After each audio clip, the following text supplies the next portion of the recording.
नमस्कार दोस्तों, स्वागत है आप सभी का मेरे चैनल एजुनोवा स्टडी हब पर। जैसा कि आप सबको पता है कि पार्ट 1 में हमने एस्ट्रोलॉजी और साइकोलॉजी के बीच के कंपैरिजन का अच्छे से डिस्कशन किया था और थोड़ा डीप में भी किया था। तो आज मैं आप सभी के लिए लेके आ गई हूँ पार्ट 2, जिसमें हम लोग बचे हुए ग्रहों को अच्छे से डिस्कस करेंगे। So without any time waste let's get started. तो पहला टॉपिक है चंद्र। चंद्र में एस्ट्रोलॉजी के अकॉर्डिंग ऐसा माना जाता है कि चंद्र इमोशंस और मूड का ग्रह होता है। अब इसमें दो कंडीशंस होती हैं। पहली कंडीशन होती है कि अगर किसी भी पर्सन का चंद्र स्ट्रांग हो तो वो इमोशनली एंड मेंटली बैलेंस्ड होता है। वहीं अगर उसका चंद्र थोड़ा वीक हो तो उसको मूड स्विंग्स थोड़े ज्यादा होते हैं and he is not balanced emotionally. अब हम इसको एक एग्जाम्पल की मदद से समझते हैं। तो हम एग्जाम्पल में ले लेते हैं। मान लो एक स्टूडेंट है जो एग्जाम से पहले बहुत ज्यादा स्ट्रेस लेता है, टेंशन फील करता है, बहुत ज्यादा प्रेशराइज भी हो जाता है। एस्ट्रोलॉजी कहती है कि शायद उसका चंद्र वीक होगा, या फिर अगर मैं इसको किसी और भाषा में कहूँ तो हम कह सकते हैं कि साइकोलॉजी के अकॉर्डिंग ये एग्जाम स्ट्रेस और प्रेशर की वजह से भी हो सकता है। अब हम बढ़ते हैं टॉपिक 2 की तरफ, जो है हमारा मंगल यानी मार्स। एस्ट्रोलॉजी के अकॉर्डिंग मंगल एनर्जी और एग्रेशन का ग्रह माना जाता है। इसमें भी दो कंडीशंस होती हैं। पहला कि अगर हमारा मंगल थोड़ा वीक हो या फिर डिस्टर्ब्ड हो तो जो भी पर्सन है वो बहुत जल्दी गुस्सा कर सकता है, और वहीं अगर हमारा मंगल स्ट्रांग हो तो जो पर्सन है वो कॉन्फिडेंट और एक्शन लेने वाला होता है। अब हम इसको भी एक एग्जाम्पल की मदद से समझते हैं। मान लो कोई पर्सन छोटी छोटी बातों पर बहुत गुस्सा कर देता है। एस्ट्रोलॉजी कहती है कि शायद इस बंदे का मंगल बहुत एक्टिव है, लेकिन साइकोलॉजी के अकॉर्डिंग ये एंगर प्रॉब्लम्स की वजह से भी हो सकता है। अब हम बढ़ते हैं अपने थर्ड टॉपिक की तरफ, जो कि है बुध यानी मर्क्यूरी। लेकिन थर्ड टॉपिक पर बढ़ने से पहले मैं आपसे एक इंटरेस्टिंग सवाल पूछना चाहती हूँ। अगर कोई भी पर्सन बहुत ज्यादा ओवर थिंकिंग करता है तो आपके अकॉर्डिंग इसका रीजन क्या हो सकता है? ग्रह का इफेक्ट या साइकोलॉजी और स्ट्रेस? अपना आंसर कमेंट सेक्शन में जरूर लिखिए। अब हम थर्ड टॉपिक को कंटिन्यू करते हैं।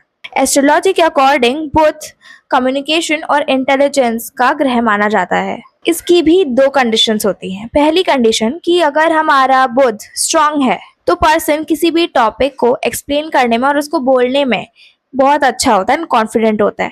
वहीं अगर हमारा बुध वीक हो या फिर डिस्टर्ब्ड हो तो हमारे कम्युनिकेशन स्किल्स बहुत ज्यादा वीक हो जाते हैं एंड हम लोग बिल्कुल भी कॉन्फिडेंट फील नहीं करते हैं। अब हम इसको भी एक एग्जाम्पल की मदद से समझते हैं। मान लो एक स्टूडेंट अपनी क्लास में किसी भी टॉपिक पर प्रेजेंटेशन बहुत अच्छे से एंड कॉन्फिडेंटली देता है।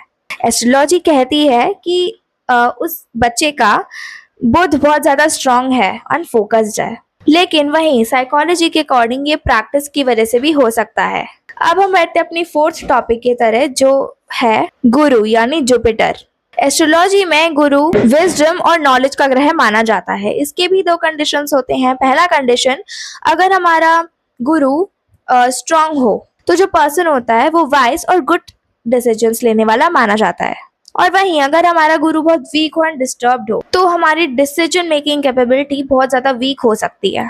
अब हम इसको भी एक एग्जाम्पल की मदद से समझते हैं। मान लो कि एक टीचर अपने स्टूडेंट को हमेशा सही सलाह एंड गाइडेंस देता है। एस्ट्रोलॉजी कहती है कि उसका गुरु बहुत स्ट्रांग है, लेकिन वहीं साइकोलॉजी के अकॉर्डिंग ये एक्सपीरियंस की वजह से भी हो सकता है।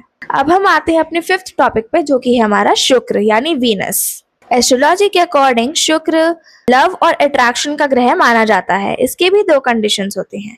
अगर हमारा शुक्र वीक होता है तो रिलेशनशिप्स में प्रॉब्लम्स आ सकती हैं। वहीं अगर हमारा शुक्र स्ट्रांग हो तो पर्सन चार्मिंग पर्सनालिटी वाला होता है। इसको भी एक एग्जाम्पल से ही समझेंगे हम। मान लो कोई भी पर्सन सबसे फ्रेंडली तरीके से बात करता है। एस्ट्रोलॉजी कहती है कि उसका शुक्र बहुत ज्यादा स्ट्रांग है, बट साइकोलॉजी के अकॉर्डिंग ये कॉन्फिडेंस या फिर सोशल बिहेवियर की वजह से भी हो सकता है। अब हम आते हैं अपने सिक्स्थ टॉपिक पे, जो कि है केतु। एस्ट्रोलॉजी में केतु डिटैचमेंट और स्पिरिचुअलिटी से जुड़ा हुआ माना जाता है। इसके भी दो कंडीशंस होते हैं। पहला कंडीशन, अगर हमारा केतु स्ट्रांग है तो पर्सन स्पिरिचुअल या फिर डीप थिंकर भी हो सकता है। वहीं अगर हमारा केतु वीक हो तो पर्सन कंफ्यूजन या फिर आइसोलेशन फील कर सकता है। अब हम इसको भी एक एग्जाम्पल की मदद से समझेंगे।